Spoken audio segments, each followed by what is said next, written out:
The time I realized that other cultures kind of get this, I need you to hear me. Other cultures tend to get this. And when I say other cultures, I'm talking about white culture, Indian culture. I'm talking about other cultures other than African Americans. And a lot of the time what happens is you're mistaking the playboy for a husband and you're trying to marry a playboy instead of marrying a husband. And that's a lot of women don't realize this.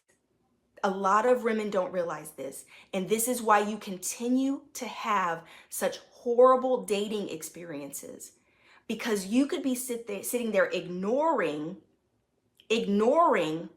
the husband material, ignoring the man that is already put you in his forever category. A man will sleep with you, hang out with you, Netflix and chill with you, and you are not his type at all, but he enjoys the sex, he enjoys your company, he enjoys the fun.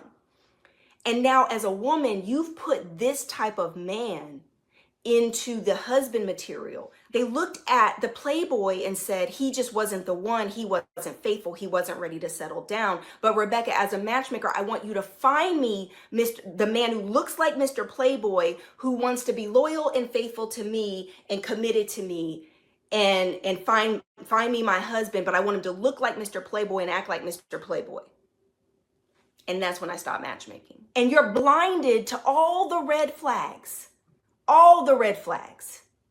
right? That he's really not consistent. He's already showing you he's not into you, right? But then here's the key, guys. This is when I stopped matchmaking. I've told you guys this before. I stopped matchmaking because I had a different standard for men than I realized that a lot of women had. A lot of single women have these standards that are crazy.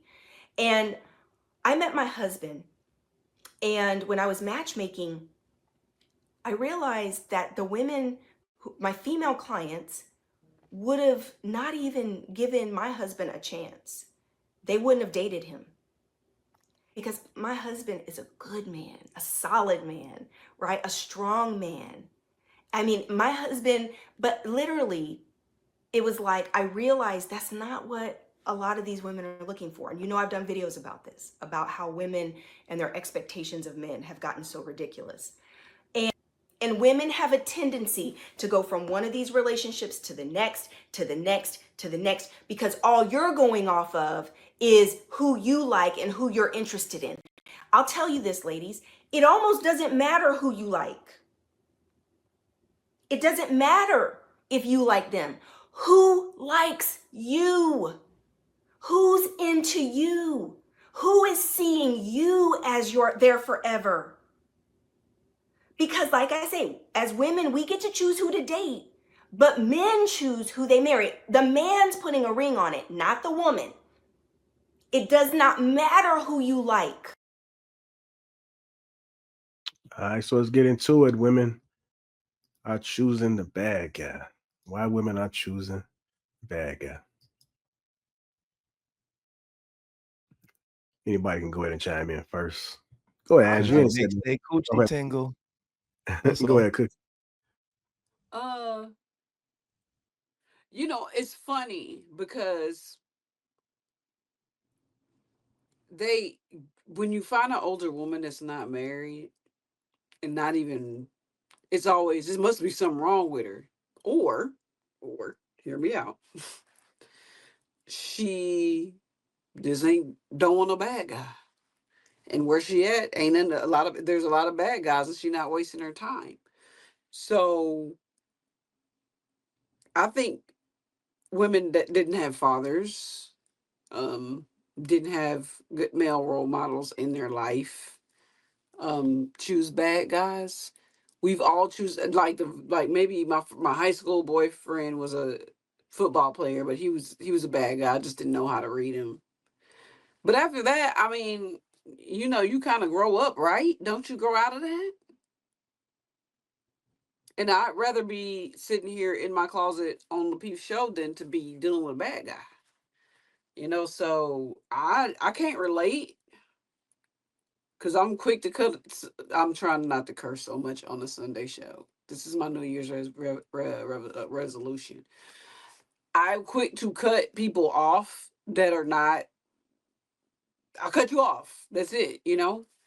But we get chastised for that as well. Like, she just doing that. And you see her standards too high. No, it's just it's a lot of bad guys running around here. I don't know why women choose them, but I can say that I think it's just lack of leadership in their life from the jump. All right. Go ahead, Allie. I like what kind of like backtracking a little bit on what Marbo said about the modern woman. When I hear that, what I hear is the overarching theme, and I don't think it's secular to the Black community.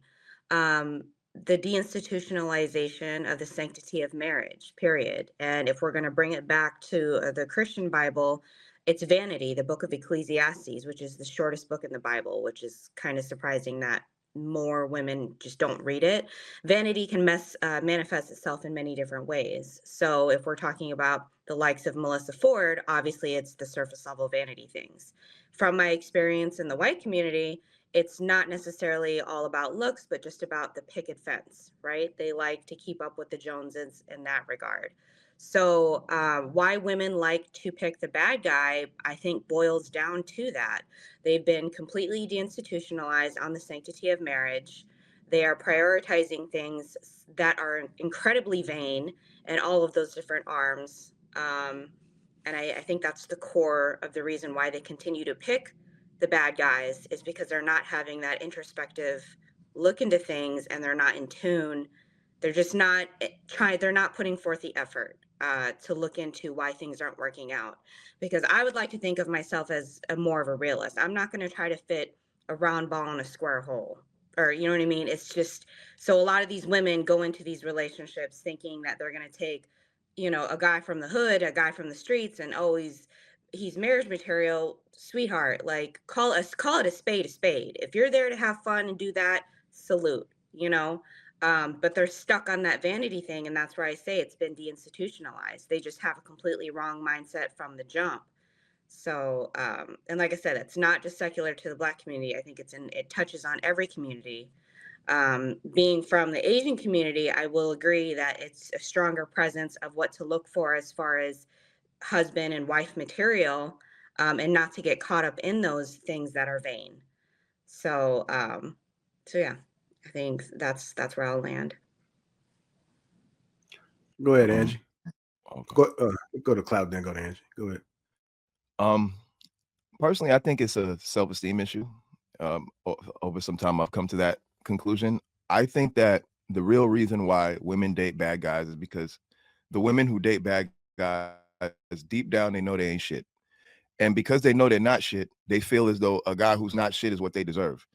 The thing is, what happens is, if a woman knows internally that she's not shit, and then a dude who is of high value approaches her, the reason she's going to look at him like a lame, because she's going to say, well, I know I'm not shit. So why you, who has all this opportunity, you're good looking, you got all this going for you, why the hell would you want to fuck with me? And I think that low self-esteem makes him say, wait, if you want to fuck with me, you must be lame, right? Like, you must be lame, because like, why would a guy of this quality want to deal with someone like me that's not shit? And so they prefer guys that they have to prove themselves to, because they already feel like they're not shit. So they're like, well, at least if I can prove myself to this guy, then maybe I can now gain some value. But they don't gain value in their mind from dealing with someone who's already of a high quality, because they're looking at that guy like, don't you have something better to do? Like why would you lower yourself to come deal with me? Like, you got to be lame too. But this guy, see, he's treating me like what I am, which is not shit. He's ignoring my calls. He's not. I want to go out to this restaurant. He's telling me hell no.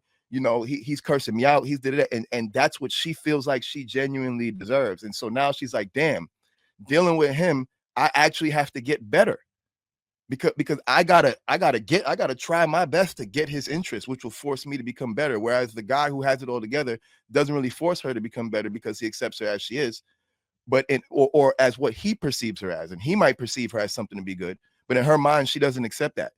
His vision of her is not the vision she has in her mind. So she needs to date someone that sees her the way she sees herself. This is why a lot of the scummiest women end up in prostitution, end up with pimps, because that the way he treats her is a proper reflection of who she feels like she is internally, which is not shit.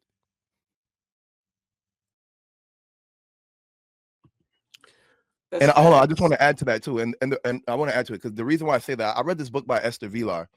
I think it was called The Polygamous Sex, but basically what she was saying is how people experience love is through definition. So essentially, when two people are in love, what they're really saying is you see me the way I see myself, and I see you the way I mean, and vice versa, right? So if you tell me I'm beautiful and I believe I'm beautiful, right, you're affirming who I believe I am, and so I can feel safe to love you. So if she doesn't genuinely believe that she's beautiful or special and all these good qualities, and she's meeting a guy that's telling her she's great, she's amazing, she's beautiful, it's going to turn her off. It's going to be rejection because inside that's not who she believes she is. So something about it's going to seem disingenuous. And I'll land there.